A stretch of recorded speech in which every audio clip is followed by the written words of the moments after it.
Hello students, I am doctor Heena और आज हम पढ़ेंगे कि जब इन passive components like resistors, inductors या कैपेसिटर उनमें से एसी फ्लो होता है तो उनका बिहेवियर किस तरह का होता है। इससे पहले हम रेजिस्टेंस, कैपेसिटेंस और इंडक्टेंस तीन पैसिव कंपोनेंट पढ़ चुके हैं, इनकी टाइप्स पढ़ चुके हैं, इनका ऑपरेशन पढ़ चुके हैं और इन साथ ही साथ इनके फॉल्ट्स भी पढ़ चुके हैं।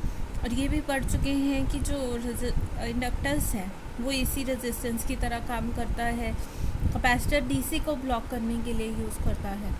ओके, बट जब इनमें से एसी या अल्टरनेटिंग करंट पास होता है तो किस तरह का बिहेवियर रहता है वो आज हम स्टडी करेंगे। अगर हम अल्टरनेटिंग करंट या फिर वोल्टेज की बात करें सो अल्टरनेटिंग करंट या वोल्टेज अपनी पोलैरिटी पॉजिटिव से नेगेटिव चेंज करता है और फिर पीरियोडिकली चेंज रहता है, उसमें वापसी नेगेटिव टू पॉजिटिव आ जाता है, या हमने शो किया हुआ है। और जनरल रिप्रेजेंटेशन अगर मैथमेटिकल फॉर्म है, सबसे बेसिक रिप्रेजेंटेशन अगर हम एसी की देखें वोल्टेज की फॉर्म है, so it is given as V M sine omega T. Omega यहाँ पे एंगुलर फ्रिक्वेंसी है, T is your time, V M is a maximum voltage या फिर आप कह सकते हैं peak voltage. So this is the basic representation या आप कह सकते हैं simplest representation of an AC signal. This V T, इस कर्व को आप रिप्रेजेंट कर सकते हैं V M sine omega t. सो जब इस तरह का सिग्नल पास करता है पैसिव कंपोनेंट से, तो पैसिव कंपोनेंट भी स्पेसिफिकली रेजिस्टेंस से, तो किस तरह का बिहेवियर शो करेगा सर्किट, वो हम आज पढ़ने वाले हैं। ओके, सो यहाँ पे हमने एक बेसिक सर्किट बनाया है एसी पावर सोर्स जो कि एक रेजिस्टिव लोड से कनेक्टेड है। बहुत सिंपल सर्किट है, कुछ भी नहीं लगा हुआ। सो वोल्टेज फ्लो हो रही है और ये करंट फ्लो है, तो ये हमने बनाया कि वोल्टेज और करंट इस तरह से रहेंगे। और आपको पता है कि जो रेजिस्टेंस है पैसिव कंपोनेंट है जो कि इलेक्ट्रिकल एनर्जी ना ही प्रोड्यूस कर सकता है ना ही कंज्यूम कर सकता है, बट इलेक्ट्रिकल एनर्जी को वो हीट एनर्जी में कन्वर्ट कर देता है उसके कुछ पार्ट। ओके, और इसमें इसके बिहेवियर को हम इन जनरल के इक्वेशन से रिप्रेजेंट करते हैं, V is equals to I R, और रेजिस्टेंस को आप कह सकते हो it is the ratio of voltage over current. ये वोल्टेज और करंट की रेशो है। ओके, सो वोल्टेज का एक्सप्रेशन हमें पता है V M sine omega T, इसका बिहेवियर हमें पता है कि इस इक्वेशन से गवर्न होता है, this is known as Ohm's. R is equals to V over I. So ये बात थी डीसी सर्किट की जब हम रेजिस्टेंस कहते हैं। और जैसे ही हम एसी पे शिफ्ट हो जाते हैं, डीसी से एसी में शिफ्ट होंगे तो रेजिस्टेंस चेंज हो जाएगा इम्पीडेंस पे। इसके बारे में हम आगे वाले लेक्चर में पढ़ेंगे डिटेल में रेजिस्टेंस और इम्पीडेंस में क्या डिफरेंस होता है। अभी के लिए आप ध्यान रखिए कि जो चीज़ डीसी सर्किट में रेजिस्टेंस कहते हैं, जिससे एसी आने पर उसे हम इम्पीडेंस ट्रीट करेंगे, that is Z. Okay, so instantaneous voltage at any time is given as, AC circuit में किस इक्वेशन से रिप्रेजेंट करते हैं हम उसे, V T is equals to V M sine omega T. Okay,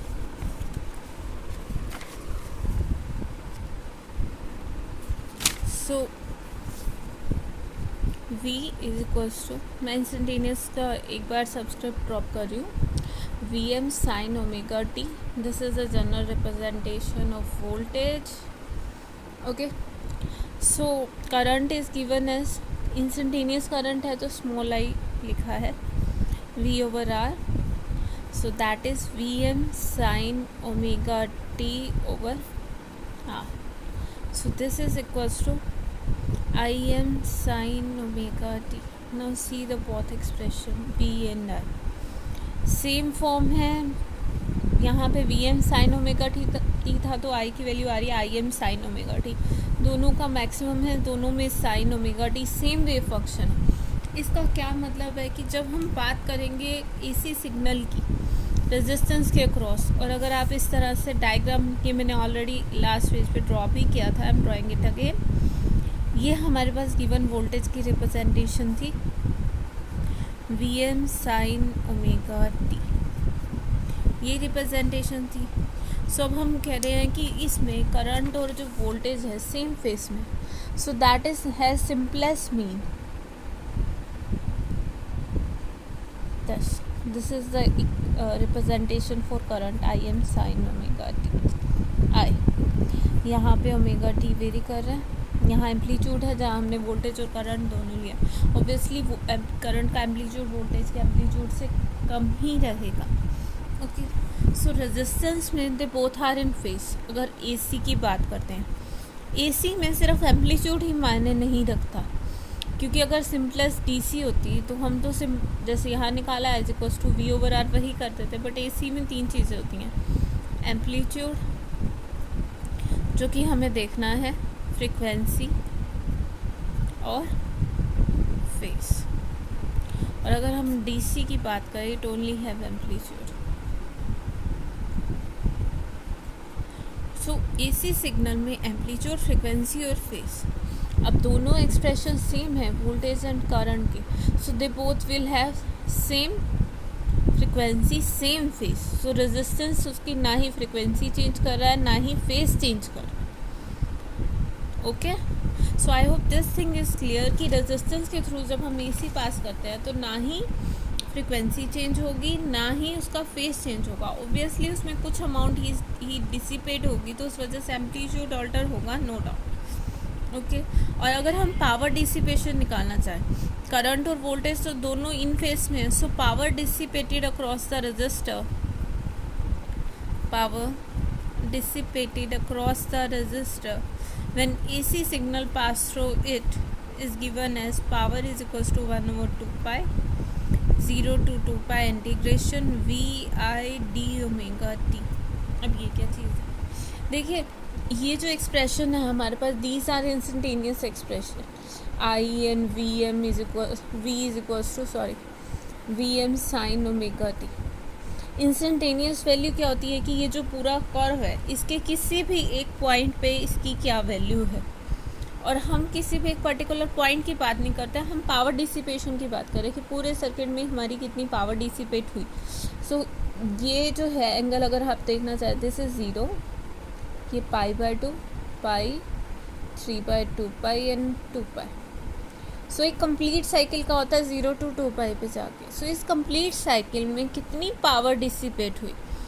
सो इसको अगर हम इंटीग्रेट कर दें इंस्टेंटेनियस वैल्यू पे, और किसके विद रिस्पेक्ट टू चेंज है, ओमेगा टी की. So this is with respect to d omega t. Integrate कर रहे हैं 0 to 2 पाई 1 over 2 पाई इसलिए लिया क्योंकि हमें एवरेज वैल्यू निकालनी. Fine. So p is equals to 1 over 2 pi.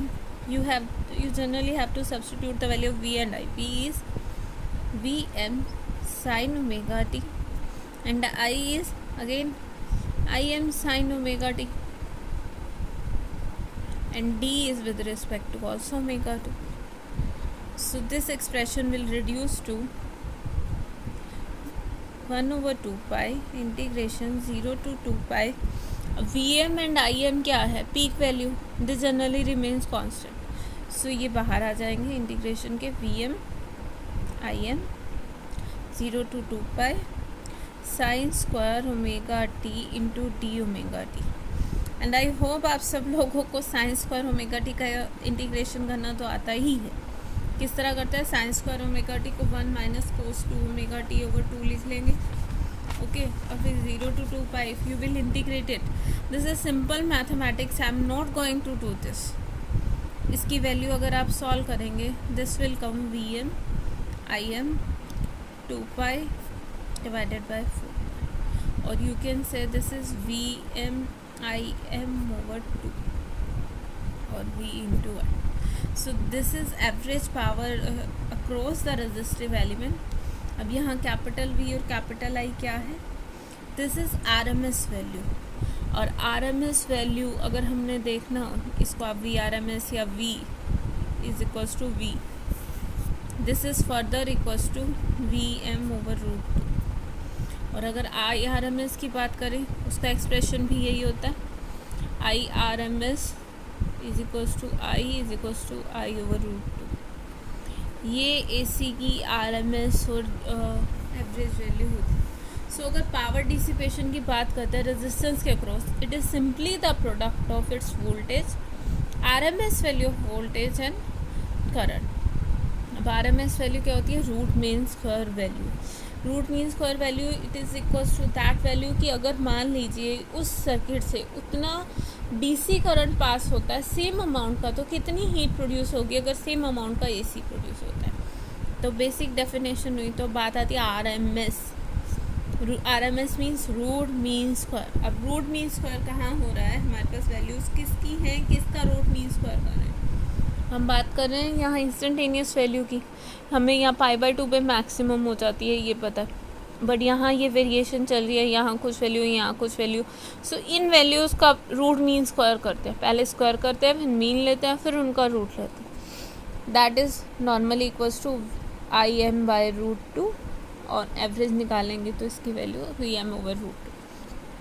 So power dissipated in AC is simply the product of their root mean square value of voltage and current. Okay. So ये तो था कि AC अगर हम पास करते हैं resistance के through तो किस तरह का बिहेवियर सर्किट शो करता है, या फिर AC में किन किन चीज़ों का देखना हमें मायने रखता है। ओके तो ये सिंपलेस्ट था, हमने कुछ नहीं किया। हमने इसमें क्या किया था कि वोल्टेज की इक्वेशन लगा दी कि VM sin omega t basic expression है। करंट निकाला, करंट निकालने के लिए रेजिस्टेंस में ओम्स लॉ होता है V/R, VM sin omega t/R। Current की वैल्यू आ गई, करंट आ गई तो, और वोल्टेज हमें दोनों का एक्सप्रेशन देखा, दोनों की फॉर्म सेम थी, दोनों ही sin ओमेगा t से शो कर रहे थे। दैट मीन्स दोनों में अगर रेजिस्टेंस में से AC पास करते हैं तो उसकी वोल्टेज और करंट सेम फेस में रहते हैं, सेम फ्रिक्वेंसी रहती है, एम्पलीट्यूड अलग होता है बस। इसी में तीन चीज़ें हमें देखनी होती है, एम्पलीट्यूड, फ्रिक्वेंसी और फेस। उसके बाद हमने पावर डिसिपेशन निकाली 1/2 होल सर्किट में इसको इंटीग्रेट किया, इसकी इंस्टेंटेनियस वैल्यू को निकाला, तो अल्टीमेट एक्सप्रेशन क्या आया कि power dissipated in resistor when AC pass through it is equals to the product of their RMS value of voltage and current. Okay,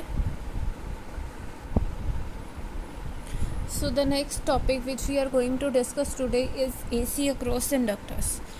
inductors हम पहले पढ़ चुके हैं। ये सेकेंड पैसिव कंपोनेंट होता है। इंडक्टर्स एनर्जी स्टोर करते हैं in the form of magnetic energy. और ये होता क्या है, बेसिकली एक चौक कॉइल होती है, एक रजिस्टर वायर को हम कॉइल की फॉर्म में डाल देते हैं तो हम उसे रेजिस्टेंस कहते हैं, इंडक्टर कहते हैं। ओके सो इसमें करंट किस तरह फ्लो करता था कि जब करंट ग्रो करता था या चेंज होना शुरू करता था तो उस वजह से क्या होता था, एक इंड्यूस्ड EMF या फिर बैक EMF वैल्यू इंडक्टर की प्रोड्यूस हो जाती थी, और ये बैक EMF वोल्टेज प्रोपोर्शनल होती थी rate of change of current through it. यही होता था ना कि इसमें जो बैक EMF प्रोड्यूस है that is equals to rate of change, that is proportional to rate of change of current through it. इसमें करंट किस अमाउंट से चेंज कर रहा है। सो अब अगर हम इंडक्टर की बात करें, इंडक्टर में कि कितनी EMF प्रोड्यूस हो रही है इसके अक्रॉस किस पे डिपेंड करती है, rate of change of current. So अगर यहाँ पे हम बिहेवियर देखें AC और DC का, AC तो कॉन्टीन्यूसली चेंजिंग है। सो कॉन्टीन्यूसली चेंजिंग होने की वजह से इसका AC इसमें से अगर पास करे और DC पास करे सो दोनों बिहेवियर बहुत डिफरेंस रहेंगे। क्यों डिफरेंस रहेंगे, DC तो ऑलमोस्ट कांस्टेंट रहता है और AC कॉन्टीन्यूसली चेंजिंग है। और इसका प्रिंसिपल ही यही कहता है कि इसमें कितनी वोल्टेज प्रोड्यूस होगी that will depend on the amount of change of the current. But AC में हम अमाउंट के साथ साथ एम्पलीट्यूड के साथ साथ दो चीज़ों को और देखते हैं, क्या, frequency and face. So frequency और फेस किस तरह का बिहेव करेंगे इंडक्टर में AC वोल्टेज अप्लाई करने से, लेट्स सी दैट कि किस तरह से अगर AC में अगर हम साइनोसॉइडल वेव पल्स देते हैं तो उसका आउटपुट वेव फॉर्म किस तरह का होगा। सो जैसे हमने रेजिस्टेंस में किया था, बेसिक जो उसकी इक्वेशन थी वो लगा दी थी और उसमें AC की बेसिक वैल्यू पुट कर दी थी। AC की वैल्यू क्या होती है, V = VM sin omega t dt, यही थी। तो उसमें हमने क्या किया था, रेजिस्टेंस निकालने के लिए V/R कर दिया था, तो वोल्टेज और करंट में रिलेशन पता चल गया था। अब यहाँ वोल्टेज और करंट का क्या रिलेशन है, VL = -L di/dt। So voltage produce is depending on the rate of change of current through it, यही है ना। सो इसको हम फर्दर क्या लिख सकते हैं, VL = और क्योंकि ये नेगेटिव वोल्टेज है, अल्टरनेटिंग वोल्टेज जब हम इंडक्टर पे अप्लाई करते हैं तो एक इंड्यूस वोल्टेज डेवलप हो जाती है उसके अक्रॉस, जिसे VL कहते हैं. Okay, so this V is equals to minus of VL. Suppose this is instantaneous voltage VI, this is equals to minus of VL. और अगर माइनस ऑफ VL है तो this is again LdI/dt. So DI अगर हम निकालना चाहें, this is equals to V/L dt. I निकालना है तो उसे इंटीग्रेट कर दीजिए, 1/L integration V dt. So 1/L integration Vm sin omega t dt. This is further equals to sin का integration cos minus of cos, so minus Vm/L cos omega t over omega. Again ये full cycle पे है 0 to 2 pi. Okay, सो ये expression आ गया हमारे पास, minus Vm/L cos omega t over omega. इसको अगर फर्दर देखना चाहें, Vm/L sin omega t minus 90. This is the expression. So let's see this whole thing again. Inductor में क्या होता है कि जो वोल्टेज है that is EMF produces depending on the rate of change of current through it. So जब हम ये कांस्टेंट ऑफ प्रोपोर्शनैलिटी हटाते हैं, we get minus LdI/dt. Negative sign यहाँ क्या शो कर रहा है? नेगेटिव साइन यहाँ शो करता है कि ये जो EMF है that is oppose to the applied voltage, कि जो हम वोल्टेज अप्लाई कर रहे हैं ये उसकी नेगेटिव है. ओके, यही चीज़ ये शो करती है कि उसके अक्रॉस कितनी प्रोड्यूस होगी. अब एक फॉर अ इंस्टेंस हम ये नेगेटिव साइन हटा रहे हैं क्योंकि ये जस्ट उसके अपोजिट डायरेक्शन शो कर रही है.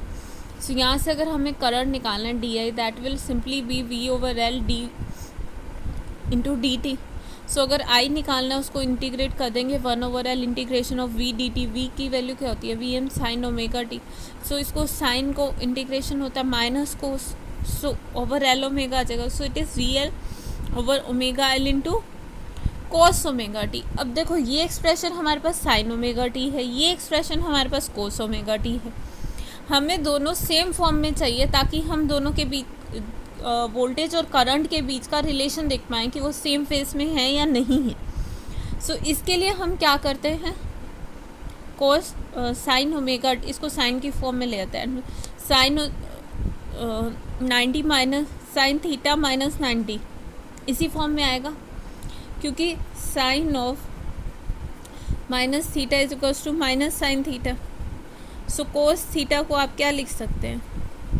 साइन 90 माइनस थीटा, यही लिख सकते हैं. And you have minus cos theta, this is minus sine 90 minus theta, so it will be sine of theta minus 90. Okay, theta की जगह यहाँ ओमेगा टी है. सो योर करंट और वोल्टेज रिलेशन समझ आ गया. So your current is lagging the voltage by 90 degree. Current और voltage अगर ये साइन ओमेगा टी है, this is omega t minus 90. Current is lagging behind the voltage by 90 degree. Okay, so अगर अब यहाँ पे आप फेजर डायग्राम बनाना चाहें between voltage and current, so it will be something like this.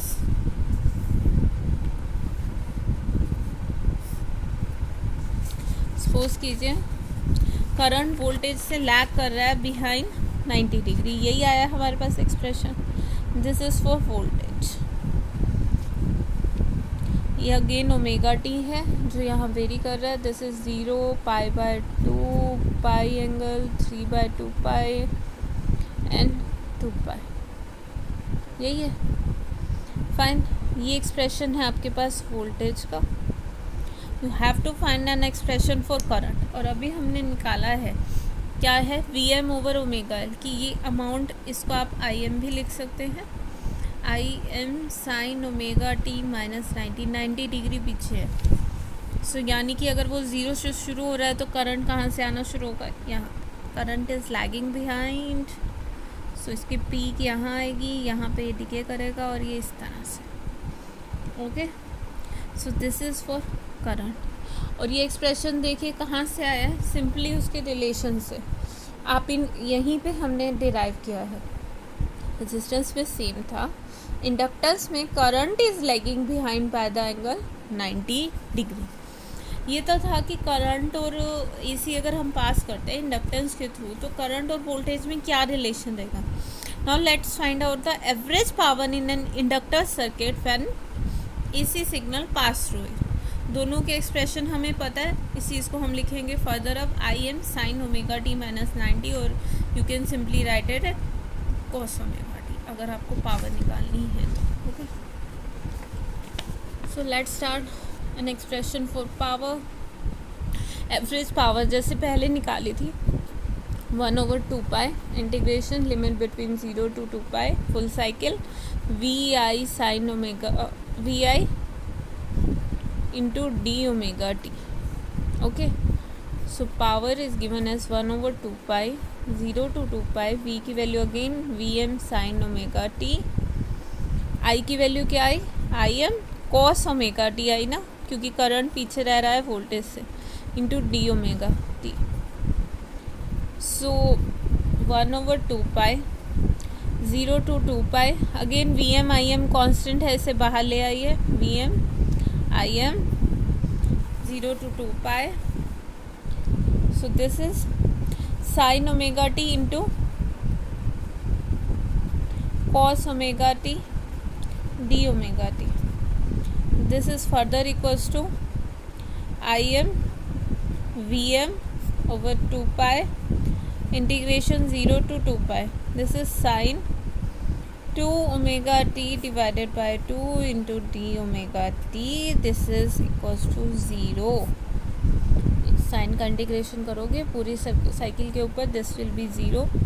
So the power consumed in purely inductive element inductive circuit is 0. ध्यान देना मैंने यहाँ क्या लिखा है, प्योरली इंडक्टिव सर्किट की अगर वो सिंपली इंडक्टेंस है उसकी अगर हम रेजिस्टेंस काउंट नहीं करते, बट इन जनरल अगर एक इंडक्टर देखो तो वायर है जिसका कुछ ना कुछ रेजिस्टेंस भी होता है. सो जो इंडक्टेंस पार्ट है कि जो पार्ट उसका इंडक्टर की तरह काम कर रहा है वो पावर कंज्यूम नहीं करेगा बट रेजिस्टेंस पार्ट करेगा. सो प्योरली इंडक्टिव एलिमेंट का पावर डिसिपेशन 0 होता है. ओके, सो नेक्स्ट थिंग यार एक कंपोनेंट जो हमारा रह गया है दैट इज योर कैपेसिटर.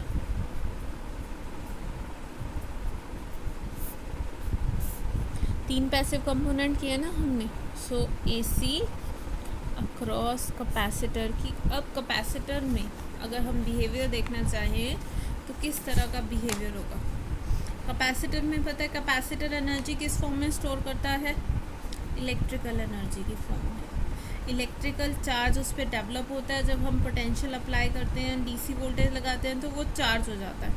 और चार्जिंग करंट और वोल्टेज का क्या रिलेशन होता है कैपेसिटर में, I is equals to C d V by d t. This is the basic relation for charging of an capacitor. Voltage लगाते हैं current is equals to I is equals to C d V by d t. C is the capacitance, d V over d t is the rate of change of the supply voltage with respect to time. So अगर pure capacitor लगाते हैं उस पर हम D C लगा लेते हैं. I am sorry for this. So if you apply D C to a pure capacitor, DC voltage लगा दिए, प्योर कैपेसिटर क्या काम करेगा, यहाँ पे पॉजिटिव चार्ज डेवलप हो जाएगा, इधर नेगेटिव चार्ज डेवलप होगा और ये स्टोर करके रखेगा. और जैसे ही हम डीसी हटाएंगे ये डिस्चार्ज हो जाएगा. डिस्चार्ज होना शुरू हो जाता है सर्किट में ताकि वोल्टेज मेंटेन करके रखी जा सके. यही कैपेसिटर का एक्शन होता है. सो अपनी प्लेट पे वो चार्ज रखता है, जैसे ही डीसी रिमूव करते हैं कैपेसिटर डिस्चार्ज होना शुरू हो जाता है. ओके, और कैपेसिटर ध्यान रखना एक ही डायरेक्शन में अगर हम डीसी लगा रहे हैं तो चार्ज होगा. But what about AC. AC लगा रहे हैं अब क्या होगा, देखो एसी कैसे होती है इस तरह. सो जब पॉजिटिव फेस आए कैपेसिटर को ये प्लेट इस तरह चार्ज होगी. अब जब नेगेटिव फेस आएगी तो उसको पॉजिटिव पोलैरिटी में चार्ज करना चाहेगी सेम वोल्टेज को. एकदम तो नहीं ये होना चाहिए ना कि एकदम से वो पॉजिटिव चार्ज है और एकदम से सपोज कीजिए पल्स उल्टी आ गई, जैसे बैटरी मानो यहाँ पॉजिटिव लगी थी एकदम से नेगेटिव आई। आइडली क्या होना चाहिए कि अब ये प्लेट नेगेटिव हो जाए, अब ये एनर्जी इस फॉर्म में स्टोर करे। बट आइडली ऐसा होना तो नहीं चाहिए। देखो होना क्या चाहिए था, आइडली ये आती है धीरे धीरे धीरे धीरे, कैपेसिटर यहाँ चार्ज हो गया, उसने चार्ज मेंटेन किया, धीरे धीरे वोल्टेज डिक्रीज हुई, कैपेसिटर चार्ज आता है। जैसे ही पोलैरिटी रिवर्स हुई तो कैपेसिटर क्या करे, अपोजिट डायरेक्शन में चार्ज हो जाए। एक्चुअल में ये चीज़ होनी चाहिए थी, बट क्योंकि कैपेसिटर का काम है चार्ज को स्टोर करके रखना एनर्जी की फॉर्म में, सो कैपेसिटर इतनी जल्दी ऑब्वियसली एक्ट नहीं कर पाता। तो किस तरह वो एक्ट करेगा जब एसी उसके थ्रू पास करेंगे। Let's see this.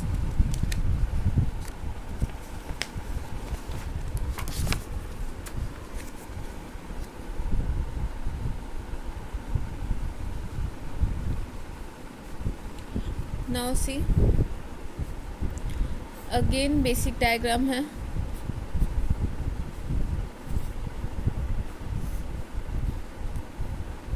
Capacitor, current flow हो रहा है, एसी वोल्टेज लगाई है, एसी वोल्टेज होती है V M sine omega t. Capacitor है, करंट फ्लो हो रहा है, ओके। और करंट और वोल्टेज का क्या रिलेशन होता है, I is equals to C d V by d t. So I is equals to C d by d t. V की वैल्यू हमें पता, अगर ए सी है तो क्या होती है, वी की वैल्यू अगर ए सी है तो V is equals to V M sine omega t.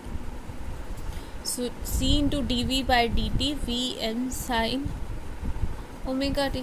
So this is simply C into V m cos omega T, okay. अब अगेन दोनों को सेम फॉर्म में लेके आना, ये भी साइन है, अब ये कोस है। So this will B I is equals to C Vm sin omega t plus 90, okay. So अब दोनों का रिलेशन देखिए यहाँ से, और हमें निकालना था करंट ना। सो I is equals to यहाँ से Vm cos omega t के साथ साथ जब इसको डिफ्रेंशिएट करेंगे, so we are also getting an omega t के विद रिस्पेक्ट टू डिफ्रेंशिएट है ना। So this expression is C omega V M sine omega T over 90 degree, और you can write it as V M sine omega t plus 90 over 1 over C omega, और you can write I is equals to I m omega t plus 90, okay. V over 10, इसको amplitude हम ले रहे हैं I M. तो यहाँ से ये चीज़ छोटी सी चीज़ है, ध्यान रखो। V ओवर अगर हम कुछ रखते हैं और वो करंट की फॉर्म में आ रहा है, यहाँ देखो ये एम्पलीट्यूड है, ये तो सिंपली एंगल है। सो इसका और इसका दोनों का डायमेंशन सेम होना चाहिए। अगर ये करंट है तो ये चीज़ भी करंट है, okay. So 1 over C omega, V over I R होता है ना current, V over resistance, voltage over resistance is current. So this 1 over c omega has same form of that of the resistance, जिसे हम capacitive resistance कहते हैं। और अगर हम AC की बात कर रहे हैं तो इसे क्या कहते हैं, कैपेसिटिव रेजिस्टेंस या फिर इम्पिडेंस जिससे हम बात करते हैं। सो 1 ओवर ओमेगा सी, फाइन। सो कैपेसिटर में करंट क्या कर रहा है, वोल्टेज को लीड कर रहा है। अगर ये सिंपली ओमेगा टी है, this is omega t plus 90।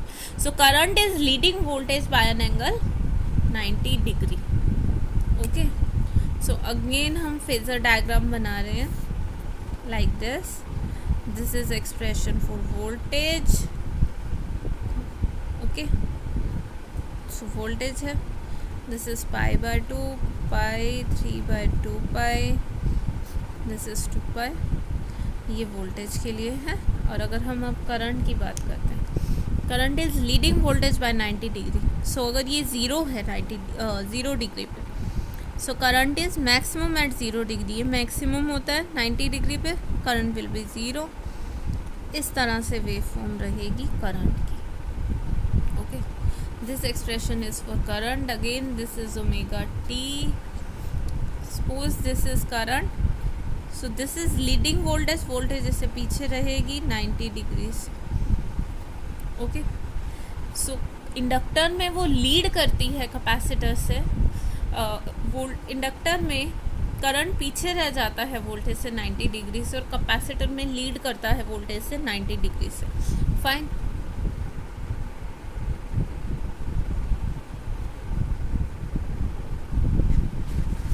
So let's see the power dissipation across the resistor.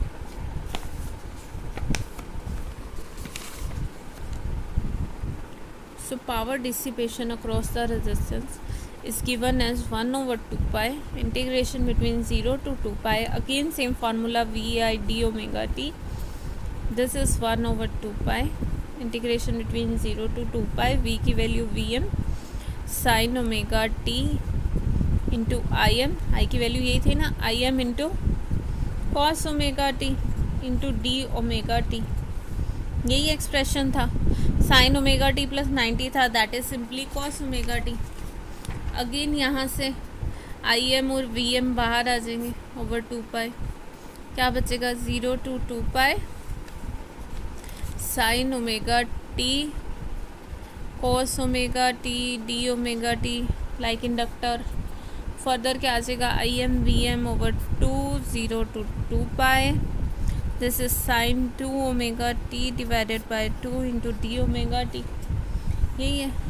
और अगर इसका इंटीग्रेशन करोगे this will be 0। Again power dissipated through pure capacitive element is 0।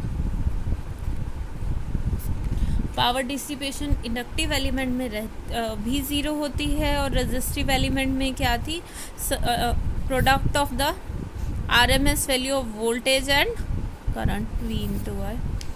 Power dissipation capacitive element में 0 है, inductive element में भी 0 है। Capacitive और इंडक्टिव दोनों एलिमेंट में, प्योर कैपेसिटर प्योर इंडक्टर की बात करें तो पावर डिसिपेशन 0 है। रेजिस्टिव में आरएमएस और वोल्टेज का मल्टीप्लिकेशन है। और करंट और वोल्टेज के फेस की बात करो, रेजिस्टेंस में वोल्टेज और करंट दोनों सेम फेस में है।